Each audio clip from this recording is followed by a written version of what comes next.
Olá, tudo bem? Sou o professor Ricardo Alves. Vamos mais um tema de hoje.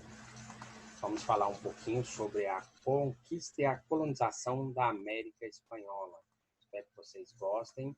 Vamos aí falar um pouquinho sobre esse tema tão importante também, sobre a conquista e a colonização espanhola na América. Isso mesmo. Vamos iniciar aí. Nós temos aí uma grande navegação, né, em alto mar aí, uma imagem dos europeus na América. Quando Cristóvão Colombo desembarcou na América em 1492, o continente era habitado por cerca de 80 milhões de pessoas que aqui viviam. Haviam desde pequenos grupos indígenas habitando as florestas tropicais até grandes impérios, como dos Incas, dos Maias e dos Astecas. A chegada dos europeus representou uma catástrofe para a população nativa da América.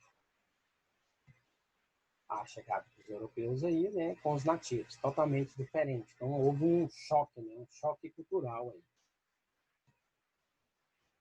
Havidos por riquezas, principalmente ouro e prata, esses conquistadores deixaram um rastro de devastação e sofrimento.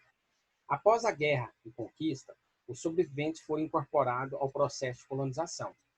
Choque entre os dois mundos, completamente diferente, emergiu um novo mundo. As consequências desse encontro deixaram marcas profundas presentes até hoje, principalmente na sociedade da América Latina. Os espanhóis tinham uma visão etnocêntrica das culturas dos povos conquistados. Etnocentrismo, visão de mundo preconceituosa que considera a própria cultura superior às outras. As pessoas movidas por esse tipo de pensamento julgam as culturas que desconhecem, com base em seus próprios valores, sem levar em conta as peculiaridades de cada uma. Apenas 30 anos após a conquista, a população da América foi reduzida de 80 milhões para 10 milhões de pessoas. O início da conquista, né, um mapa aí. O extermínio da população das ilhas. Desde o início, o principal objetivo dos exploradores era encontrar o ouro. A primeira ilha a ser dominada foi chamada de Hispaniola, em 1496. Nessa ilha, foi estabelecida a base para a exploração das Antilhas. No início do século XVI, os espanhóis iniciaram a colonização do Porto Rico, Jamaica e Cuba. Exploração mão de obra indígena, realizadas das mais diversas atividades, principalmente mineração e agricultura. As populações nativas das Antilhas foram dizimadas em razão das doenças trazidas pelos europeus, o trabalho forçado, a fome e as guerras. A conquista do Império Azteca, um mapa aí, né, o Golfo do México ali, logo abaixo do Oceano Pacífico. No início do século XVI, os espanhóis passaram a organizar expedições militares em direção ao interior do continente, em busca de riqueza. A expedição que conquistou e submeteu os astecas foi liderada por Hernán Cortés. Cortés chegou até Tenochtitlán, capital do Império Azteca, no final de 1519, sendo recebido pelo imperador Montezuma II.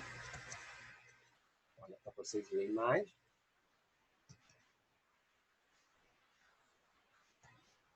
Cortés buscou o apoio de povos indígenas, inimigos dos astecas, para conquistar Tenochtitlán, sendo essa colaboração decisiva para o sucesso espanhol.